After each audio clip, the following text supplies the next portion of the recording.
You yourself are the teacher and the pupil, you are the master, you are the guru, you are the leader. You are everything. Freemasonry, Theosophy, the New Age, and Zeitgeist movements all represent a relentless quest towards self-deification and the integration of all knowledge and spirituality in order to create a utopian society where all is one and one is all. The Bible is also in a head-on collision with this movement because, in contrast, it teaches that all is not one, all is not God, and human beings are not God. The Zeitgeist movement and Venus Project Utopia theoretically eliminates this problem of sin and human depravity, saying essentially that sin, evil, and crime is not caused by free will of individuals, but is a product of society, circumstantial experiences, and money. There is no such thing as a criminal. As repeatedly expressed, the monetary system generates corruption by its very construct. As far as society today, the most fundamental condition for offensive behavior is derived from the monetary system. In contrast, the Bible teaches that humanity's crises stem from the evil and sin of humankind. The Zeitgeist movement blames money for offensive behavior, whereas the Bible teaches the love of money is the root of all evil, bringing the cause of sin back to the individual's free will and choice. The doctrines of these movements forever removes any possible fellowship with Christians. The only obvious solution to this problem is the eradication of Christianity, as Acharya S. reveals on page 416 of her book, quoting Zeitgeist source Edward Carpenter. As for Christianity's role in this new age, Carpenter states, Christianity therefore, as I say, must either now come frankly forward and, acknowledging its parentage from the great order of the past, seek to rehabilitate that and carry mankind one step forward in the path of evolution, or else it must perish. There is no alternative.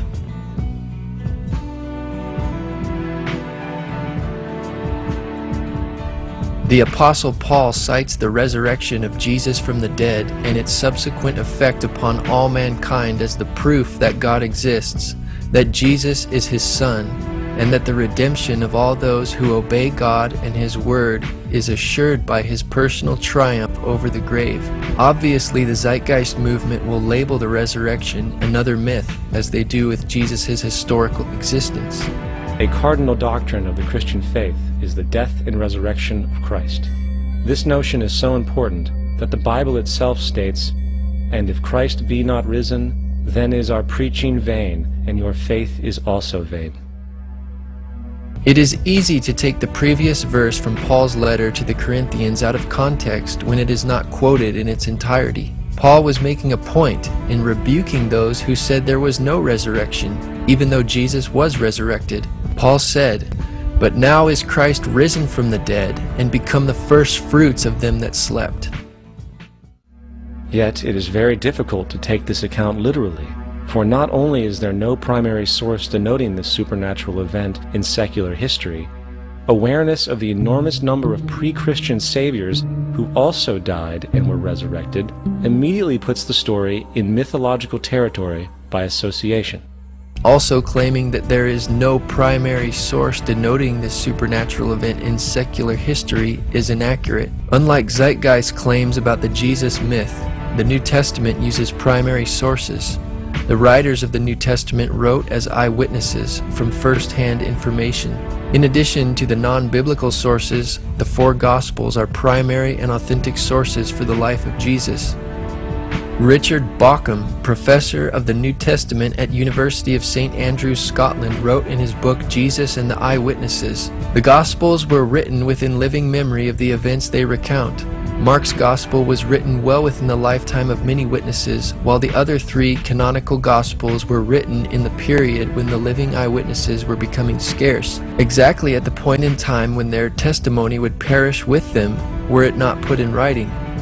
This is a highly significant fact, entailed not by unusually early datings of the Gospels, but by the generally accepted ones. We imagine the traditions passing through many minds and mouths before they reach the writers of the Gospels, but the period in question is actually that of a relatively, for the period, long lifetime."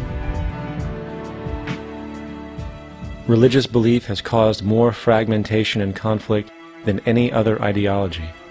Christianity alone has 34,000 different subgroups. The Bible teaches Christians to be unified in love, regardless of how many professing Christians today behave contrary. Concerning church subgroups, the Apostle Paul spoke against the Corinthian church creating divisions and strife, saying it was carnal to do such in 1 Corinthians 3:3-11. Christianity, along with all other theistic belief systems, is the fraud of the age. On the contrary, part 1 of the movie Zeitgeist is in every respect a fraud. This film professes to present the authoritative truth on what Christianity and pagan religions teach, yet genuine academic research and scholarship blatantly refutes the vast majority of these claims and strongly supports historic Christianity. In terms of Peter Joseph's ludicrous astrological and historical assertions, there is truly nothing new under the sun. The point raised by Zeitgeist about the book of Revelation and the end times is important for the reason that this constant talk by Christian evangelicals may actually bring about Armageddon by setting up Christians to do battle. And I firmly believe we must not let that happen. Anybody who professes to be a Christian and does battle, as Acharya put it, is a wolf in sheep's clothing, a false prophet which is known by their fruits, according to Jesus in the Bible. Jesus disarmed every Christian by his words to Peter when he said, "Put up again thy sword into his place, for all they that take the sword shall perish with the sword." Though many wars have been fought in the name of Christianity, these wars were in direct disobedience to Jesus' commandments. Jesus said, "Blessed are the peacemakers, for they shall be called the sons of God." Jesus taught to bless them that persecute and curse you and love your enemies. The Bible says that God hates people who love violence in Psalm 11:5. John the Baptist said to do violence to no man in Luke chapter 3 verse 14. Thus the Bible leaves no exceptions for a Christian to do battle if they are to obey its teachings. Commonly, people misunderstand the difference between the Old Covenant and New Covenant. The New Covenant is God's revelation to all mankind through Jesus Christ, his Son. The Old Covenant had symbols and shadows for the Jewish people of the New Covenant. Circumcision was a symbol of spiritual circumcision of the heart. Solomon's temple was a symbol of the spiritual temple of the church. The Old Covenant had its laws written upon tablets of stone, while the New has Jesus' commandments written upon his people's hearts. And the physical battles in the Old Testament were a symbol of the spiritual warfare against sinful flesh, which does not involve physical weapons of warfare. Contrary to Acharya's interpretation, the book of Revelation is clear in that the beast or evil world empire is given power over all nations to make war with Christians and overcome them. Jesus authoritatively told Pilate, "If my kingdom were of this world, my servants would fight," implying that his kingdom is not of this world, and this is why the true servants of Jesus do not fight. Jesus also said, "From the days of John the Baptist until now, the kingdom of heaven suffers violence, and the violent take it by force." The only way to recognize a true Christian, according to the Bible, is by their love, because God is love. Regardless of whether or not somebody calls themselves a Christian, Jesus said, "The word that I have spoken, the same shall judge him in the last day."